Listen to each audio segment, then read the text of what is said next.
Hi friends, welcome to Lakshmi maths. இன்னைக்கு என்ன பார்க்க போறோம்னா, இந்த 2026ல அடுத்தடுத்து வரக்கூடிய ரயில்வே எஸ்எஸ்சி எக்ஸாமோட நோட்டிபிகேஷன் பத்தின கம்ப்ளீட் இன்ஃபர்மேஷன் தான் இந்த வீடியோல நாம பார்க்க போறோம். ஒவ்வொரு வருஷமும் பாத்தீங்கன்னா ரயில்வேல இருந்து அடுத்தடுத்த வருஷத்துல என்னென்ன எக்ஸாம் எந்தெந்த மந்த்ல நோட்டிபிகேஷன் ரிலீஸ் பண்ணுவோம், எந்த மந்த்ல எக்ஸாம் நடக்குங்கிறதுக்கான கேலண்டர் வந்து ரிலீஸ் பண்ணிருவாங்க. ஸோ அந்த கேலண்டர் படி பாத்தீங்கன்னா ஆர்ஆர்பில இருந்து செக்ஷன் கண்ட்ரோலருக்கான நோட்டிபிகேஷன் வந்து ரிலீஸ் பண்ணிட்டாங்க. அதுக்கான ஆன்லைன் அப்ளிகேஷனும் கம்ப்ளீட் ஆகிருச்சு. அதே மாதிரி ஏஎல்பிக்கான நோட்டிபிகேஷன் வந்து ரிலீஸ் பண்ணி அதுக்கான அப்ளிகேஷனும் கம்ப்ளீட் ஆகிருச்சு. டெக்னீஷியன் கிரேட் 1 and 3க்கான நோட்டிபிகேஷன் வந்து ரிலீஸ் பண்ணியிருந்தாங்க. அதுக்கான ஆன்லைன் அப்ளிகேஷனும் பாத்தீங்கன்னா இந்த ஜூலை 29ஆம் தேதியோட கம்ப்ளீட் ஆகிருச்சு. அதே மாதிரி பாத்தீங்கன்னா ஆர்ஆர்பி என்டிபிசிக்கான நோட்டிபிகேஷன் ஆர்ஆர்பி என்டிபிசி 2026க்கான நோட்டிபிகேஷன் வந்து ஆகஸ்ட் எண்டுக்குள்ள நாம வந்து எதிர்பார்க்கலாம். இப்ப வரக்கூடிய ஆகஸ்ட் ஃபர்ஸ்ட் வீக் இல்லைன்னா செகண்ட் வீக்ல பாத்தீங்கன்னா ஃபர்ஸ்ட் உங்களுக்கு ஷார்ட் நோட்டீஸ் வந்து ரிலீஸ் பண்ணிருவாங்க. அதுக்கப்புறமா ஆகஸ்ட் எண்டுக்குள்ள பாத்தீங்கன்னா அபிஷியல் நோட்டிபிகேஷன் ரிலீஸ் பண்ணுவாங்க. அடுத்த ஆர்ஆர்பி குரூப் டி இப்ப ஆகஸ்ட் 3ஆம் தேதி ஒரு குரூப் டி எக்ஸாம் நடக்க போகுது இல்லையா? இது 2025க்கான நோட்டிபிகேஷனுக்கு எக்ஸாம் எழுத போறாங்க. இனி 2026க்கான குரூப் டி நோட்டிபிகேஷன் எப்ப வரும் அப்படின்னா நவம்பர் அல்லது டிசம்பர் எண்டுக்குள்ள குரூப் டிக்கான நோட்டிபிகேஷன் ரிலீஸ் பண்ணுவாங்க. இந்த ரயில்வே எஸ்எஸ்சி எக்ஸாம் பொறுத்த வரைக்கும் மினிமம் குவாலிஃபிகேஷன் என்ன அப்படின்னா 10th ஸ்டாண்டர்ட் தான். மினிமமா உங்ககிட்ட 10th ஸ்டாண்டர்ட் குவாலிஃபிகேஷன் இருந்தாலே ரயில்வே எக்ஸாமும் எழுதலாம், எஸ்எஸ்சி எக்ஸாமும் எழுதலாம். அப்போ மினிமம் ஏஜ் லிமிட் பாத்தீங்க அப்படின்னா 18 வயசு. அப்போ காலேஜ் படிக்கும் போதே நீங்க கவர்மெண்ட் எக்ஸாம் வந்து ப்ரிப்பேர் பண்ணலாம். ரயில்வே எக்ஸாம் எழுதலாம், எஸ்எஸ்சி எக்ஸாமும் எழுதலாம்.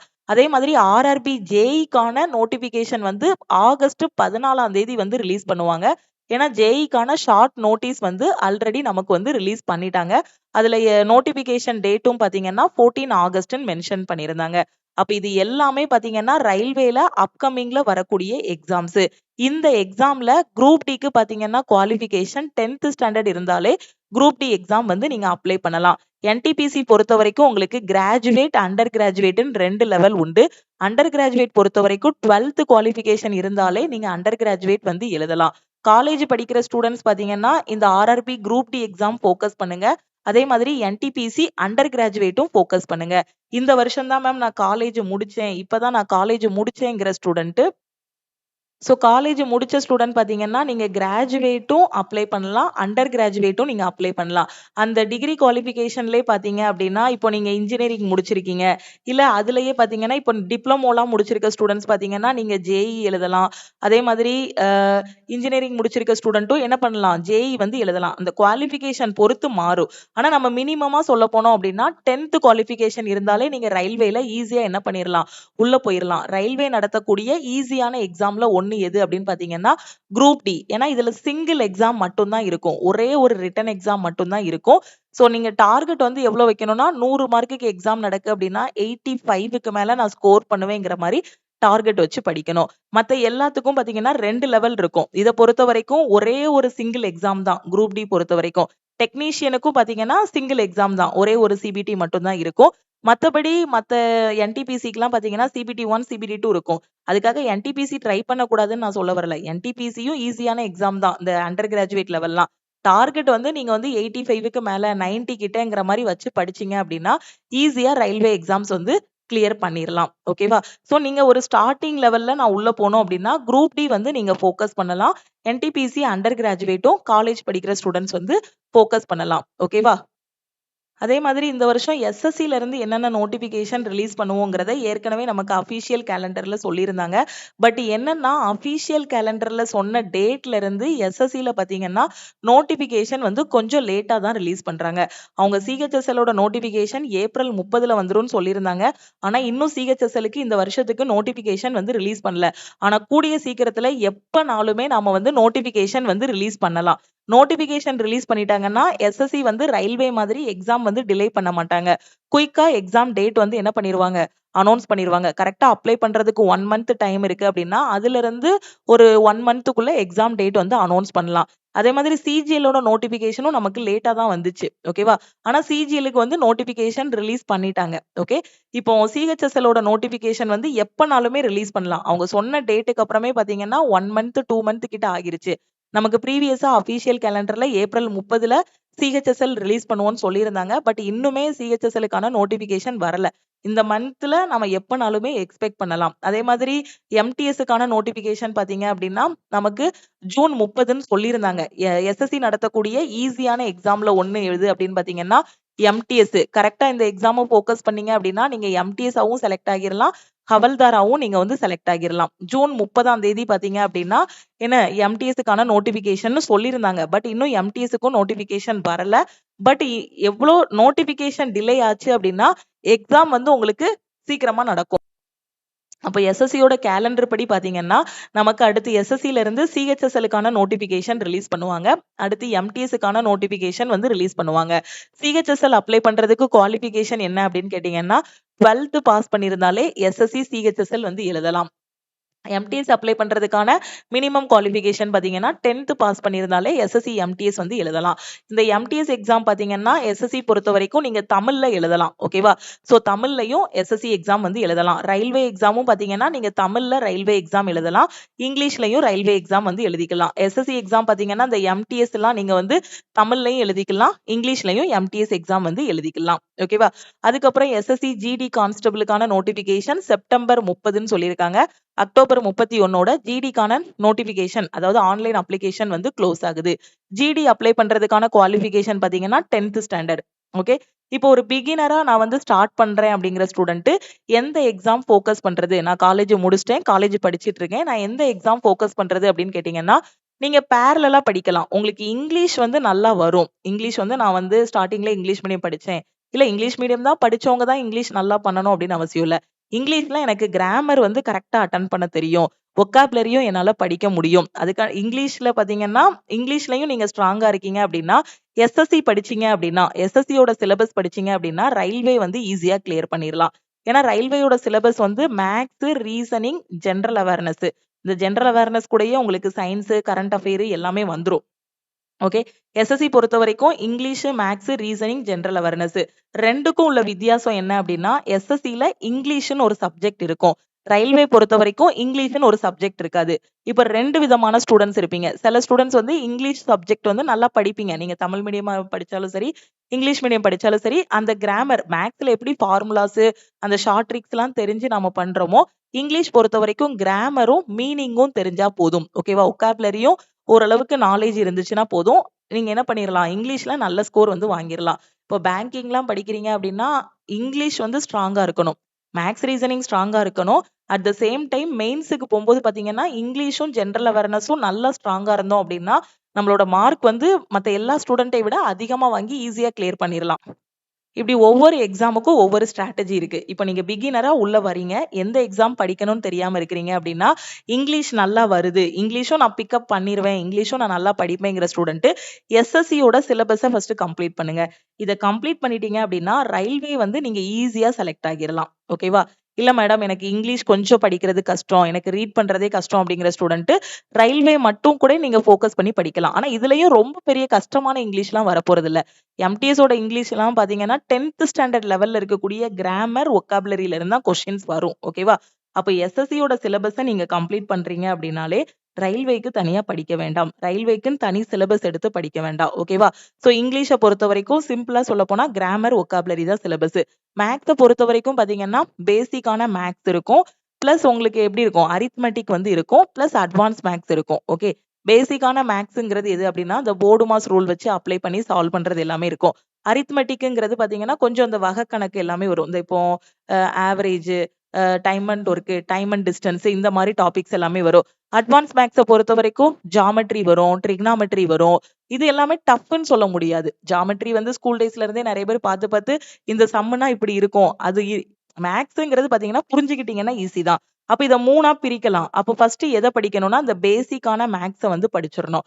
பேசிக்கான மேக்ஸுக்குள்ள என்னெல்லாம் வந்துரும்னா சிம்பிளிஃபிகேஷன் வந்துரும், ரேஷியோ அண்ட் ப்ரொபோர்ஷன் வந்துரும். இந்த மாதிரி ஈஸியான டாபிக் எல்லாமே அதுக்குள்ள வந்துரும். அதுக்கப்புறம் அரித்மெட்டிக் குள்ள படிக்கணும். அதுக்கப்புறம் அட்வான்ஸ் மேக்ஸுக்குள்ள போகணும். ஓகேவா? சோ அட்வான்ஸ் மேக்ஸ் இப்போ எஸ்எஸ்சில எம்டிஎஸ் எல்லாம் படிக்கிறீங்க அப்படின்னா அதுல வந்து நீங்க மேக்ஸ் படிக்காமலே பாஸ் பண்ணிடலாம். எனக்கு மேக்ஸ் சுத்தமா வராது அப்படிங்கிற ஸ்டூடெண்ட் நீங்க எஸ்எஸ்சி எம்டிஎஸ் வந்து படிக்கலாம். ஏன்னா எம்டிஎஸ் பொறுத்த வரைக்கும் மேக்ஸ் தேவையே இல்லை. ஏன்னா மேக்ஸ், ரீசனிங்னு ஒரு செக்ஷன் வச்சிருப்பாங்க. அதுல ஜஸ்ட் குவாலிஃபை ஆனா மட்டும் போதுமானது. அதுல எஸ்சி ஸ்டூடெண்ட் இவ்வளோ கொஸ்டின் அட்டன் பண்ணா போதும்பாங்க. 40 கொஸ்டின் கேட்பாங்க. எஸ்சி ஸ்டூடெண்ட்னா ஒரு 8 கொஸ்டின் கரெக்டா அட்டன் பண்ணா கூட நீங்க இந்த செக்ஷன்ல குவாலிஃபை ஆகிரலாம். ஓபிசி அப்படின்னா 10 கொஸ்டின் கரெக்டா அட்டன் பண்ணீங்கன்னா போதும். ஜெனரல் அப்படின்னா 12 கொஸ்டின் கரெக்டா அட்டன் பண்ணீங்கன்னா போதும். இதுவும் மேக்ஸும் ரீசனிங்கும் சேர்த்து தான் நான் சொல்றேன். மேக்ஸ்ல 20, ரீசனிங்ல 20 கேட்பாங்க. ரீசனிங் வந்து எனக்கு தெரியவே தெரியாதுன்னு சொல்றவங்க யாருமே கிடையாது. ஒரு லோ லெவலா படிக்கிற ஸ்டூடெண்ட்ல இருந்து டாப்பர் வரைக்கும் எல்லாராலையும் ஃபுல் மார்க் வாங்கக்கூடிய ஒரு செக்ஷன் எது அப்படின்னு பாத்தீங்கன்னா, அது வந்து ரீசனிங் தான். அப்போ எனக்கு மேத்ஸ் கொஞ்சம் வராது மேம் அப்படிங்கிற ஸ்டூடெண்ட் நீங்க கொஞ்சம் ஸ்மார்ட்டா யோசிச்சு எம்டிஎஸ் ஃபோக்கஸ் பண்ணிட்டீங்க அப்படின்னா இங்கிலீஷும் ஜென்ரல் அவேர்னஸும் படிச்சிடலாம். ஜென்ரல் அவேர்னஸ்ல வந்து எல்லாமே படிக்கணும். Current affair, history, polity, geography, economy. ஓகேவா? அப்ப இது ரெண்டையும் நான் நல்லா பண்ணிருவேன். இங்கிலீஷும் ஜென்ரல் அவேர்னஸும் எனக்கு நல்லா வந்துரும். நான் நல்ல ஸ்கோர் வாங்கிருவேங்கிற ஸ்டூடெண்ட் இது ரெண்டையும் குவாலிஃபை பண்றதுக்கு வச்சுட்டு மீதி 2 செக்ஷனும் நல்லா ஃபோக்கஸ் பண்ணீங்கன்னா எம்டிஎஸ் வந்து ஈஸியா கிளியர் பண்ணிடலாம். மத்தபடி சிஹெச்எஸ்எல், சிஜிஎலுக்கு வந்து 4 சப்ஜெக்ட்டுமே நீங்க ஈக்குவல் இம்பார்ட்டன்ஸ் குடுத்து படிக்கணும். ஓகேவா?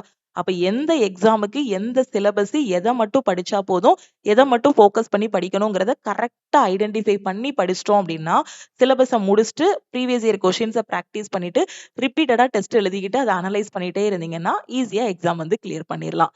இப்ப ரயில்வே படிக்கிறீங்க அப்படின்னா, நீங்க 3 சப்ஜெக்ட்டுக்குமே ஈக்குவல் இம்பார்ட்டன்ஸ் குடுக்கணும். இப்ப எஸ்எஸ்சில எம்டிஎஸ்க்கு மட்டும் நான் சொன்னேன். இதுல குவாலிஃபை ஆனா போதுன்னு.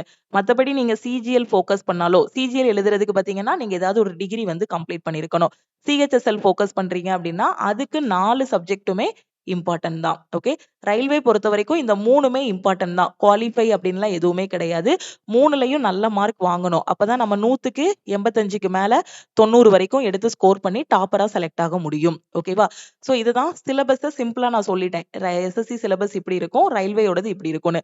அப்ப இது எல்லாத்தையுமே நான் டாபிக் வைஸா படிக்கணும் மேம் அப்படிங்கிற ஸ்டூடெண்ட்க்கு தான் எனக்கு எங்க படிக்கணும், எப்படி படிக்கணும்னு தெரியல. நான் காலேஜ் போயிட்டே படிக்கிறேன். நான் வந்து ஜாப் போயிட்டே படிச்சுட்டு இருக்கேன்.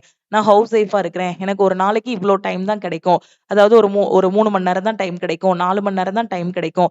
இந்த டைமுக்குள்ள இந்த எக்ஸாம்ஸ நான் கிளியர் பண்ணணும். காலையில இருந்து ஈவினிங் வரைக்கும் நான் காலேஜ்ல இருப்பேன். ஈவினிங்க்கு அப்புறம் வந்து தான் நான் வந்து இத ஃபோக்கஸ் பண்ணி படிக்கணும் அப்படிங்கிற ஸ்டூடெண்ட்க்கு தான் நம்ம லக்ஷ்மி மேக்ஸ் ஆப்ல ஆல் இன் ஒன் கோர்ஸ் வந்து குடுத்துருக்கோம். ஓகேவா?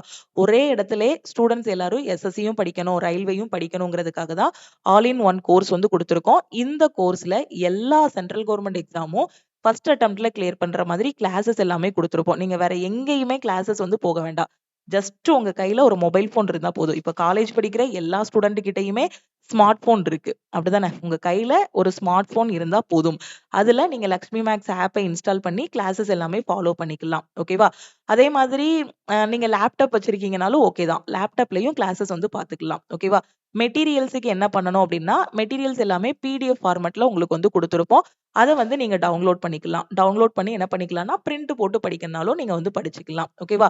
அப்போ ஒரு காம்படிட்டிவ் எக்ஸாமுக்கு என்ன தேவையோ அது எல்லாமே குடுத்திருப்போம். கிளாஸஸ வந்து 2 விதமா பிரிச்சு உங்களுக்கு நடத்துவோம். ஒண்ணு வந்து நீங்க பிகினரா உள்ள வரும்போது, டாபிக் வைஸா எல்லாமே கவர் ஆகுற மாரி உங்களுக்கு சிலபஸ் எல்லாமே கவர் பண்ற மாரி குடுத்திருப்போம். இதுதான் ஃபர்ஸ்ட் ஸ்டெப். எல்லாத்துலயும் சிலபஸ் கவர் பண்ணிட்டு, 2வது ஸ்டெப் என்னன்னா, ப்ரீவியஸ் இயர் கொஸ்டின்ஸ் எல்லாமே பிராக்டிஸ் பண்றதுக்கு, ப்ரீவியஸ் இயர் கொஸ்டின்ஸ வீடியோஸாவும் உங்களுக்கு குடுத்திருப்போம். பிளஸ் அது போக அத வந்து பிடிஎஃப்-ஆவும் குடுத்திருப்போம். இந்த 2 ஸ்டெப்பையும் நீங்க வந்து ஃபாலோ பண்ணணும். 3வது பாத்தீங்கன்னா, நீங்க படிக்க ஆரம்பிக்கும் போதே வாரம் உங்களுக்கு வீக்லி டெஸ்டும் வந்து இதுல ப்ரொவைட் பண்ணிருவோம். ஓகேவா? சாப்டர் டெஸ்ட் எடுக்கிறதுக்கு சாப்டர் டெஸ்டும் ப்ரொவைட் பண்ணிருவோம்.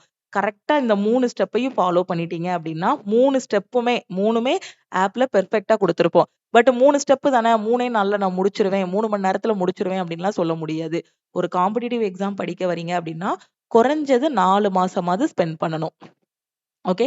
ஒரு 4 மாசமாவது ஸ்பெண்ட் பண்ணணும். எதுக்காகன்னா, ஃபர்ஸ்ட் 3 மாசத்துல தான் சிலபஸ் இது அப்படிங்கிறது தெரியும். அடுத்த 1 மாசம் வந்து ஃபுல்லாவே டெஸ்ட் எடுக்கிறதுக்கு, பிராக்டிஸ் பண்றதுக்கு வச்சுக்கணும். ஓகேவா?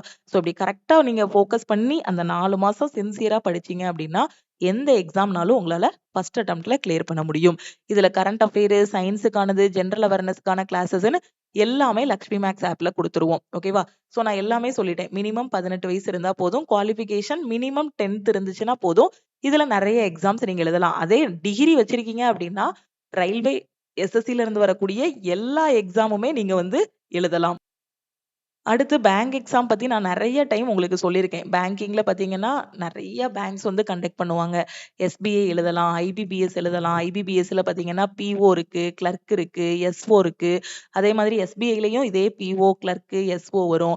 அது போக பார்த்தீங்கன்னா, பிரைவேட் பேங்க்ஸ் வந்து கண்டக்ட் பண்ணுவாங்க. ஆர்ஆர்பி வந்து ரீஜினல் ரூரல் பேங்க்ன்னு சொல்லுவாங்க.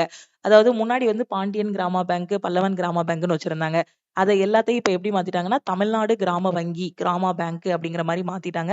அதுக்கு ஆர்ஆர்பின்னு தனியா வந்து நடக்கும். ஆர்ஆர்பி பிஓ, ஆர்ஆர்பி கிளர்க்ன்னு வந்து நடக்கும். ஓகேவா? ஸோ இது போக பிரைவேட் பேங்க்ஸ் வந்து கண்டக்ட் பண்ணுவாங்க. பிரைவேட் பேங்க்ஸ்ன்னு பார்த்தீங்க அப்படின்னா, கேவிபி தனியா கண்டக்ட் பண்ணுவாங்க. டிஎம்பில இருந்து எக்ஸாம்ஸ் கண்டக்ட் பண்ணுவாங்க. ரெப்கோ பேங்க்ன்னு கண்டக்ட் பண்ணுவாங்க. இது போக இன்சூரன்ஸ் எக்ஸாம் வந்து நடக்கும். இவங்களுக்கு பேங்க் எக்ஸாம் சைடு பொறுத்தவரைக்கும் பார்த்தீங்கன்னா, நீங்க டிகிரி வந்து கம்ப்ளீட் பண்ணியிருக்கணும். டிகிரி முடிச்ச ஸ்டூடண்ட் தான் பேங்க் எக்ஸாம் வந்து அப்ளை பண்ண முடியும். இன்சூரன்ஸ் எக்ஸாம் பொறுத்தவரைக்கும் பார்த்தீங்கன்னா, உங்களுக்கு எல்ஐசியோட அசிஸ்டன்ட் இது பண்ணுவாங்க. எல்ஐசி ஏஓ கண்டக்ட் பண்ணுவாங்க. என்ஐஏசிஎல் வந்து இது பண்ணலாம். இந்த மாதிரி இன்சூரன்ஸ் எக்ஸாம்ஸ் வந்து நெறைய இருக்கு. ஓகேவா? ஸோ அது மாரி பிரைவேட் பேங்க் எக்ஸாம்க்கு வந்து பார்த்தீங்கன்னா, இந்த மந்த் தான் கிடையாது. எல்லா மாசமும் பேங்க் எக்ஸாம் எழுத போலாம். ஐபிபிஎஸ், எஸ்பிஐங்கிறது பார்த்தீங்கன்னா, கவர்ன்மென்ட் செக்டார். மத்தபடி இருக்கிறது எல்லாமே பிரைவேட் செக்டாருக்குள்ள உங்களுக்கு போணும் அப்டின்னா, இவங்களும் எவ்ரி இயர் பார்த்தீங்கன்னா, நோட்டிஃபிகேஷன் ரிலீஸ் பண்ணி அப்ளை பண்ணி நீங்க வந்து எக்ஸாம் எழுதுற மாரி இருக்கும். பட் என்ன ஒண்ணு அப்டின்னா, இப்ப எஸ்எஸ்சி பொறுத்தவரைக்கும் அப்ளிகேஷன் ஃபீஸ்ன்னு பார்த்தீங்கன்னா ரூ. 100 தான். அதே இது நீங்க கேர்ல்ஸா இருக்கீங்க, பொண்ணுங்களுக்கு வந்து ஃபீஸ் கிடையாது. அதே மாதிரி எஸ்சி, எஸ்டிக்கு பார்த்தீங்க அப்டின்னா ஃபீஸ் கிடையாது. இந்த மாதிரி நெறைய உங்களுக்கு சலுகைகள் வந்து இருக்கும். பேங்கிங் பொறுத்தவரைக்கும் அப்ளிகேஷன் ஃபீஸே பார்த்தீங்கன்னா, உங்களுக்கு அதிகமா இருக்கும். ரூ. 800 வரைக்கும் இருக்கும். நான் ஒரு 15 இயர்ஸ் பிஃபோர் அப்போ எழுதும்போது பார்த்தீங்கன்னா, 13 டூ 15 இயர்ஸ் இருக்கும். அப்ப எழுதும்போது பார்த்தீங்கன்னா, எவ்வளோ ஃபீஸ்ன்னா ரூ. 600 இருந்துச்சு. இப்ப 800ன்னு மாத்திட்டாங்க. அதுபோக இப்போ ப்ரௌசிங் சென்டர்ல போய்லாம் அப்ளை பண்றீங்கன்னா, பேங்க் எக்ஸாம் ஃபீஸ் வந்து அம் கொஞ்சம் அதிகமா தான் இருக்கும். எனக்கு எக்ஸாம் ஃபீஸ் கம்மியா எழுதணும் அப்டின்னா, ரயில்வேல எக்ஸாம் ஃபீஸ் வந்து கம்மி தான். ஏன்னா ரயில்வேல ரூ. 500 ஃபீஸ், ரூ. 400 எவ்வளோ வரும்? ரூ. 250 ஃபீஸ் வரும். கேர்ல்ஸுக்கு, எஸ்சி, எஸ்டிக்குலாம் பார்த்தீங்கன்னா ரூ. 250 ஃபீஸு. அந்த 250யும் பார்த்தீங்கன்னா, எக்ஸாம் முடிஞ்சதும் உங்களுக்கு ரீஃபண்ட் வந்து பண்ணிருவாங்க. ஓகே. ஸோ இந்த மாதிரிலாம் இருக்கு. நீங்க எந்த எக்ஸாம் அப்படிங்கிறத பார்த்துக்கணும். அப்ளிகேஷன் ஃபீஸ் அதெல்லாம் நாம வந்து பார்க்க வேண்டாம். ஸோ ஜஸ்ட் எல்லாமே தெரிஞ்சிருக்கணும் இல்லையா? மினிமம் ஏஜ் லிமிட், குவாலிஃபிகேஷன் தெரியணும். அப்ளிகேஷன் ஃபீஸ பத்தியும் தெரிஞ்சிருக்கணும். ஓகேவா? ஸோ எல்லாமே தெரிஞ்சுக்கோங்க.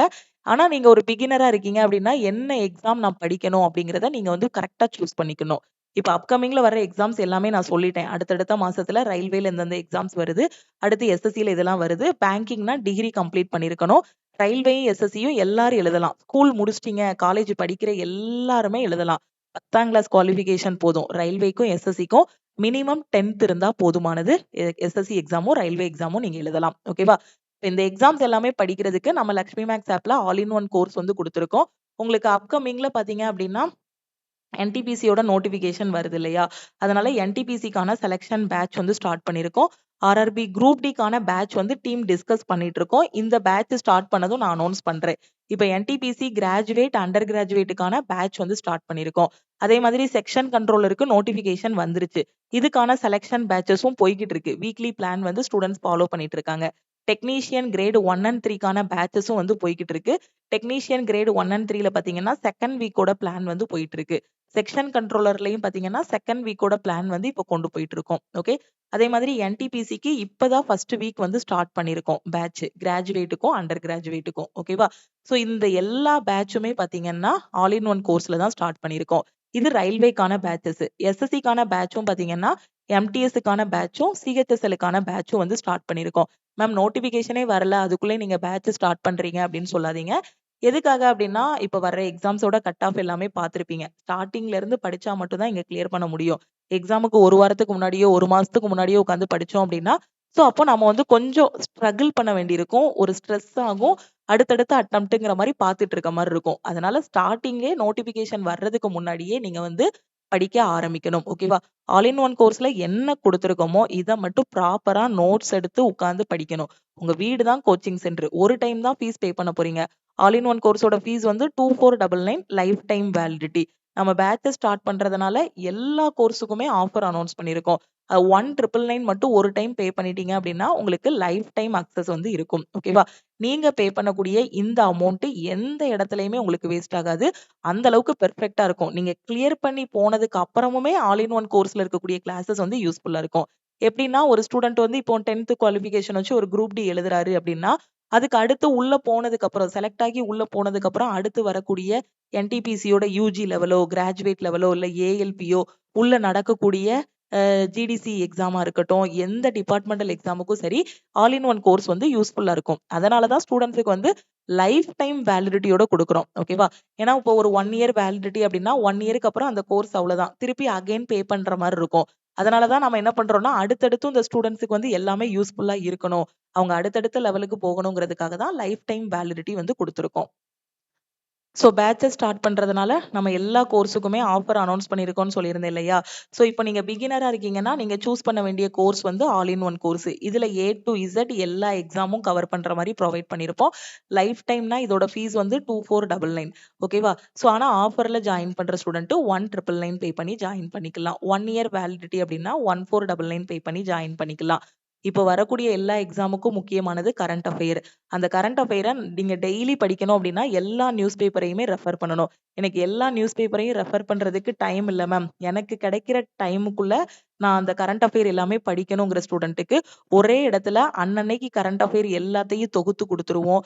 அதே மாதிரி அதுக்கான டெஸ்ட்டும் வந்து ப்ரொவைட் பண்ணிருவோம். கரண்ட் அஃபேருக்கான பிடிஎஃப்பும் வேணும், டெஸ்ட்டும் வேணுங்கிற ஸ்டூடெண்ட் லைஃப் டைம் வேலிடிட்டினா 999 பே பண்ண வேண்டாம். 799 பே பண்ணி ஜாயின் பண்ணிக்கலாம். 1 இயர் வேலிடிட்டினா நீங்க 499 மட்டும் பே பண்ணி ஜாயின் பண்ணிக்கலாம்.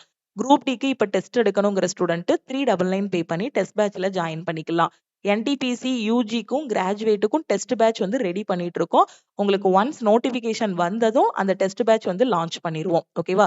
இப்போதைக்கு என்டிபிசிக்கு ஓல்டு டெஸ்ட் பேட்ச் வச்சிருக்கோம். பட் அதோட கண்டென்ட் எல்லாமே எவ்ரி இயர் பாத்தீங்கன்னா, எப்படி அதோட நம்ம ரயில்வேயோட ட்ரெண்ட் இருக்கோ அதுக்கு தகுந்த மாரி டெக்னிக்கல் டீம் வந்து டெஸ்ட் பேட்ச் வந்து ஸ்டார்ட் பண்ணிருவாங்க. ஸோ இப்போ என்டிபிசிக்கு டெஸ்ட் பேட்ச் ரெடி பண்ணிட்டு இருக்கோம். ஸோ இன்னும் ரெடி ஆகல. இப்போ குரூப் டிக்கு டெஸ்ட் எடுக்கணுங்கிற ஸ்டூடெண்ட் குரூப் டியோட டெஸ்ட் பேட்ச்க்கு 399 பே பண்ணி ஜாயின் பண்ணிக்கலாம். மேத்ஸ் அண்ட் ரீசனிங் மட்டும் எனக்கு போதுங்கிற ஸ்டூடெண்ட் 1199 பே பண்ணி ஜாயின் பண்ணிக்கலாம்.